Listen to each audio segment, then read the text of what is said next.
Guys, right now we have insane news for Bitcoin, for alts, for Chainlink, for Ethereum. Today, I will really be focusing on the big opportunity with banking, because Chainlink is going to be integrated with the banking space already this year, most likely. Ethereum also will be integrated with the banks already this year. They're going to be using Chainlink and Ethereum on the backend. I will explain to you why that is and why banks have no choice but to adopt Ethereum and Chainlink. You will understand why. You'll understand why. It has to do with the fact that we have the biggest capital market right now on the blockchain. It is DeFi, the biggest, most efficient capital market. And if your financial institution is not connected to the biggest, most efficient capital market in the world, it's worthless. If you don't understand why Chainlink and ETH are key for the future of banking, for the future of crypto banking, you don't understand a lot, okay? You don't understand crypto if you don't understand those two things, how Chainlink and Ethereum will be integrated into banking, and most importantly, why. So share this video as soon as possible. If you've been following this channel, you know by now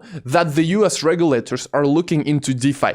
DeFi will be introduced into the banking sector. It will be regulated, it will be introduced. So all in all, we're seeing right now Brian Brooks from the OCC chief saying that DeFi is paving the road for self-driving DeFi banks, basically. And self-driving banks is DeFi bank, okay?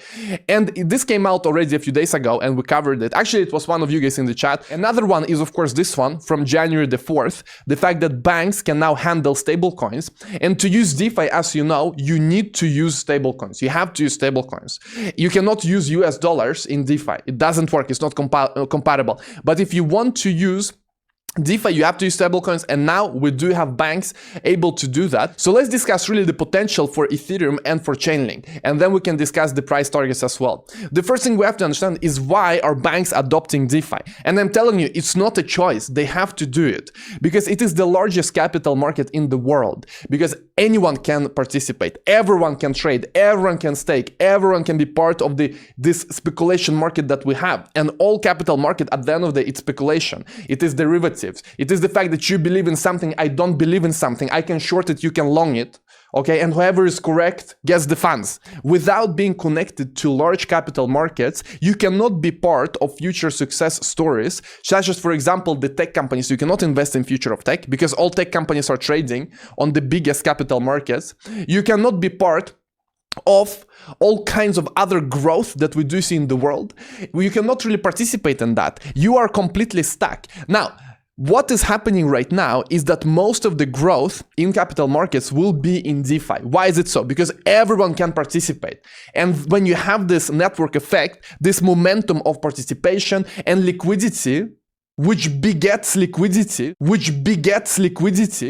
the more liquidity you have, the more liquidity you get, the more participants you have in the market, the more participants you get, because it becomes more valuable for everyone, the stronger DeFi becomes. And if you have a bank that is not connected to DeFi in the next few years, you cannot offer your clients best execution, you cannot offer your clients best service, you cannot offer your clients best opportunities, because you have to be participating in these open markets.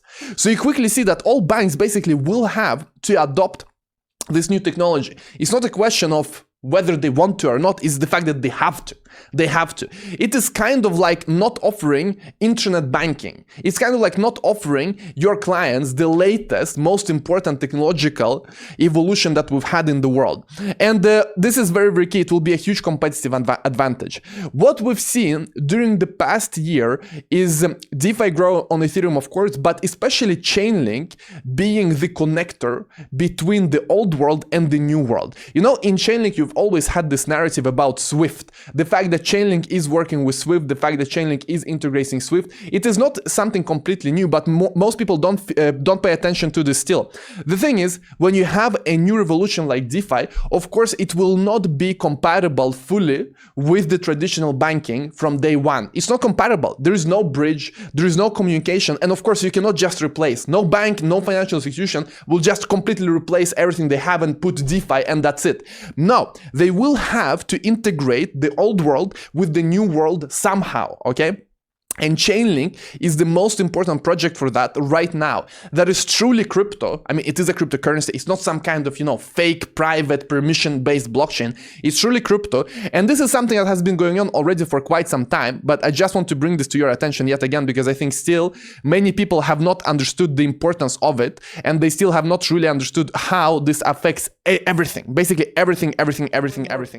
Technical news, the fact that you do have different projects, different repositories have been building for years already, which integrate Swift and Chainlink, where you can have Swift data on the blockchain, all right? So Swift is the network for international transactions, as you know, and Chainlink is the bridge where you can have a smart contract that can read Swift data and integrate it with open permissionless finance. It is mind-blowing. It's absolutely mind-blowing.